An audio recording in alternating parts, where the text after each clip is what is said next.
Estamos con Xavier Titelman. Gracias nuevamente por acompañarnos, exaviador militar y especialista en aeronáutica de Air y Cosmos. Según usted, ¿cree que hubo un peligro para el vuelo AF662 y sus pasajeros? ¿Se utilizaron misiles balísticos en este ataque durante el ataque de Irán a Israel ese día? Misiles que se mueven a una altitud muy alta, mucho mayor a la del tráfico aéreo. Exactamente. Sin embargo, en ambos sentidos, potencialmente hay misiles de defensa aérea como los sistemas antirradar, -2 israelíes que también pueden partir del otro lado y su trayectoria no es tan balística, no tan alta necesariamente como la de los misiles iraníes porque va un poco más horizontal, un poco más recto en lugar de tener una especie de forma de campana. Por lo tanto, no solo están los sistemas iraníes, también potencialmente están los sistemas israelíes. Y por lo tanto, al final la pregunta es, sí, entre aquellos que disparan y aquellos que van a defenderse, necesariamente todo el espacio aéreo debería estar cerrado, al igual que lo hacemos cuando Corea del Norte dispara sin previo aviso. Estamos en una situación donde no habría habido ningún avión en vuelo entre el punto de partida y el punto de llegada. Eso es una certeza. La cuestión es sobre el tiempo. Incluso si el avión hubiera tenido permiso para volar en el espacio aéreo iraquí, ¿no deberíamos haberle pedido que regresara? ¿No habría tenido la tripulación misma la posibilidad de tomar esa decisión una vez que estaban al tanto? Por lo tanto, hay una cadena de responsabilidad que definir entre la aerolínea, su célula de crisis y los propios pilotos. Recibieron información y deberían haber dado media vuelta por su cuenta. Xavier Titelman, hay una pregunta de Dominique Seu. Sí, hola. Me gustaría saber cómo en general se controlan los aviones. Sabemos que hay alrededor de 20.000 aviones volando constantemente sobre la Tierra, lo cual es mucho.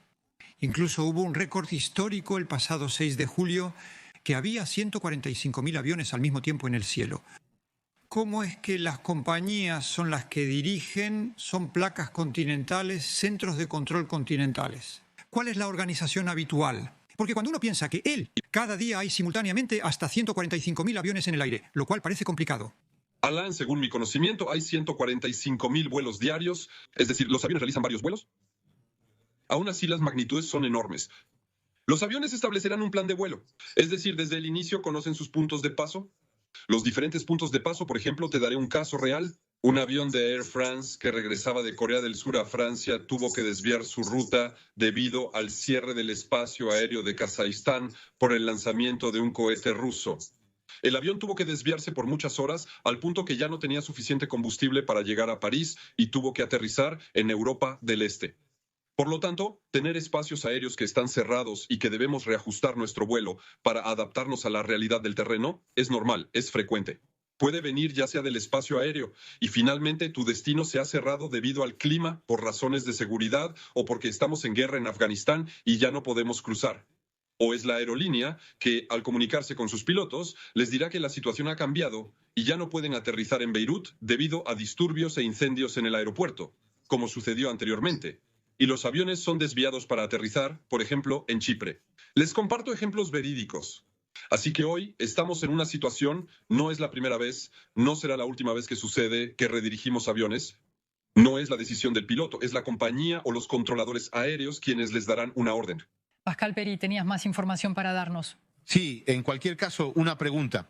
¿Cómo es posible, Xavier, que las compañías del Golfo, especialmente Emirates, Qatar y creo que Qantas también, que es una compañía australiana, y desvíen sus aviones? Ese es el primer aspecto. Y segunda pregunta, cuando uno está en medio de, supongamos, un piloto, cuando uno está en medio de estos 1.500 kilómetros de travesía, ¿no es así? ¿No es más seguro llegar al final que dar media vuelta? Eso es lo que vas a decir una vez que se han comprometido, pero no tenemos la información hoy de cuánto se habían comprometido. Habían hecho ya la mitad del camino, estaban a 2/3 del camino. Preguntar al control aéreo si puedo dar la vuelta a 800 kilómetros por hora, tal vez tardemos un cuarto de hora en dar la vuelta. Hemos perdido el tiempo antes de tener la autorización.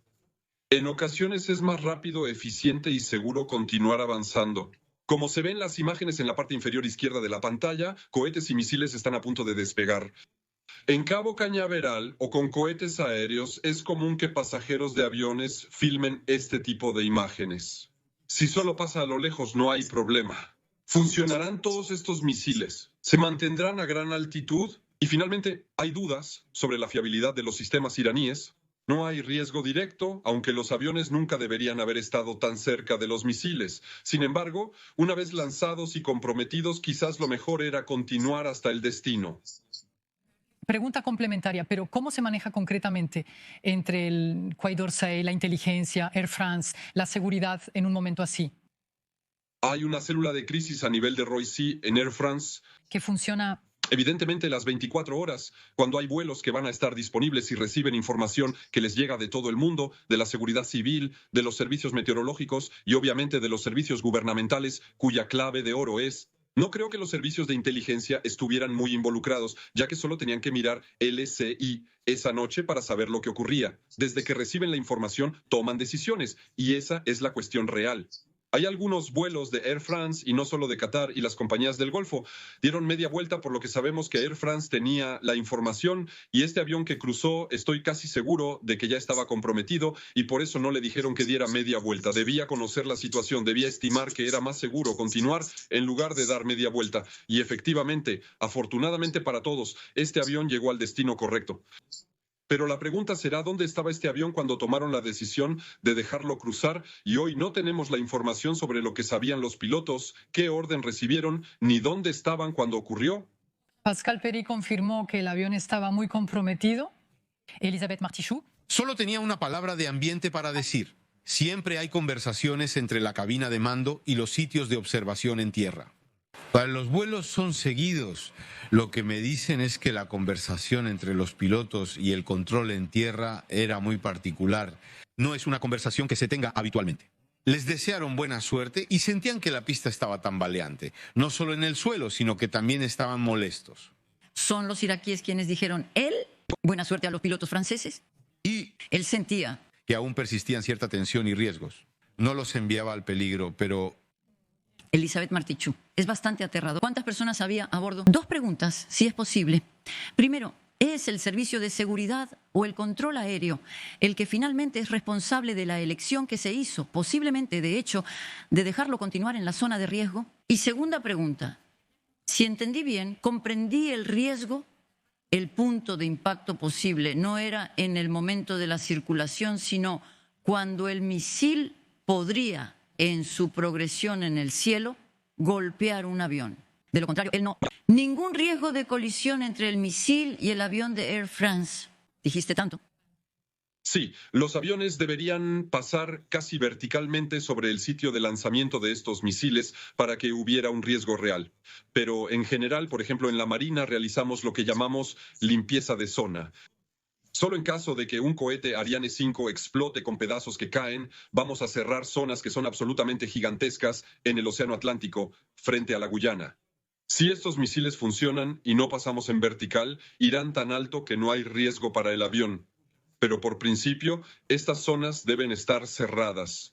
Y una vez más, los controladores aéreos iraquíes que hablan con los pilotos, sí, podrían haber dado la orden de dar la vuelta. Sí, el Quai d'Orsay podría haber pedido dar la vuelta, ya que estamos en un espacio francés cuando estamos a bordo de un avión de Air France. Sí, los propios pilotos podrían haber dado la vuelta. Así que, al final, la cadena de decisión y responsabilidad será mucho más difícil de estimar si los pilotos, si los controles iraquíes no sirven para nada, hubieran tomado la decisión de decir, bueno, no, das la vuelta porque es demasiado peligroso, adelante. Y no lo hicieron. Entonces se dieron cuenta de que el avión ya estaba comprometido a mitad de camino y que o daban la orden de aterrizar inmediatamente en Irak, lo cual no era más seguro, o decían, adelante, buena suerte, confiamos en ustedes. Es posible que también sea eso. Sabían que había misiles volando, pero quizás continuar el viaje era la decisión más segura en ese momento del vuelo y no necesariamente les correspondía a ellos hacerlos dar la vuelta. Hittelman, realmente muchas preguntas. Este tema es fascinante, pero es bastante fuerte de todos modos. Jean-Marie Le Gouin, una... Pequeña pregunta complementaria. Creí entender durante el ataque anterior, no el del 1 de octubre, sino cuando el domo... De hierro había jugado un mes antes, yo no... Desafortunadamente no tengo la fecha en mente. Había entendido que la casa estadounidense y francesa, la que está basada especialmente en los Emiratos, es decir, no muy lejos, había intervenido de manera complementaria contra los misiles balísticos. ¿Fue este el caso esta vez? ¿Podría haber sido así? ¿No complicó más las cosas? porque se puede ver claramente que en ese momento tener ráfagas y luego F-35 volando en medio del corredor, eso complicaba un poco las cosas, ¿no? Entonces, en realidad no son el mismo tipo de misiles. El ataque anterior había acumulado misiles de baja altitud o drones kamikazes, los mismos que Rusia utiliza contra Ucrania, y al mismo tiempo misiles de alta altitud. Los misiles de baja altitud, que no son balísticos, fueron interceptados por aviones de combate. Y sí, en ese contexto, en el ataque de abril, realmente tendríamos aviones de combate lanzando misiles a la altura de los aviones comerciales que habrían pasado por la zona. En este caso, todos los misiles eran de muy alta altitud, por lo que los aviones de combate no tenían relevancia en este contexto. Allí sí. Son solo sistemas de defensa aérea. Los iraníes no sabían, necesariamente nos advirtieron de lo que iban a hacer. Entonces, El tiempo vuela, señores. Un comentario de Dominique Serre-Plateau. Y yo tengo una última pregunta sobre este tema para ti. Es la ocasión para evocar un componente contextual. Sí, la geopolítica influye en el tráfico aéreo. Air France ya no vuela sobre Rusia desde el 22 de febrero de 2022. Y esto tiene consecuencias, incluso comerciales, ya que las compañías chinas, a menudo hablo de control Xavier, las compañías chinas han recuperado una cuota de mercado en el tráfico entre Europa y China, mientras que Air France se ve obligada a Hacer el... Tú. Nos complementamos para esta última pregunta sobre el tema. La situación en el cielo mundial se complica, especialmente con los recientes eventos en el Medio Oriente, pero no debemos olvidarlo. De hecho, creo que usted mismo está en Ucrania en este momento, Xavier Titelman, ¿es eso? Sí, eso es. Entonces, usted sabe muy bien lo que sucede también con las cuestiones de sobrevuelo relacionadas con la guerra ucraniana, Ucrania-Rusia. ¿Es cada vez más complicado cruzar este planeta? Hay cada vez más zonas que están totalmente cerradas, hay cada vez más zonas donde hay riesgos y luego cuando hay guerras, cuando hay países que lanzan misiles sin advertir, incluso si son solo pruebas como en Corea del Norte, ya no advierten. Y hace unos años tuvimos un misil norcoreano que pasó a unas decenas de kilómetros de un avión, por mala suerte otra vez, era un avión de Air France, que pasaba casualmente por la zona hacia Corea del Sur. Por ende, las dificultades aumentan. Afortunadamente, todavía contamos con avisos interesantes y una buena comunicación de los servicios de seguridad, ejércitos y sistemas de radar que brindan información casi en tiempo real. Por lo tanto, hoy en día, cuando hay un riesgo, el espacio aéreo se cierra, pero hoy en día, si ya no podemos cruzar ni Ucrania, ni Rusia, ni todas las zonas que van entre Irán e Israel, tendremos que pasar por el sur de Arabia Saudita para ir a China o Singapur. Eso comenzará a causar desvíos importantes. Volveremos a esta información presentada y revelada por Pascal Pery en este programa, especialmente con la crónica de Xavier de Giacomoni.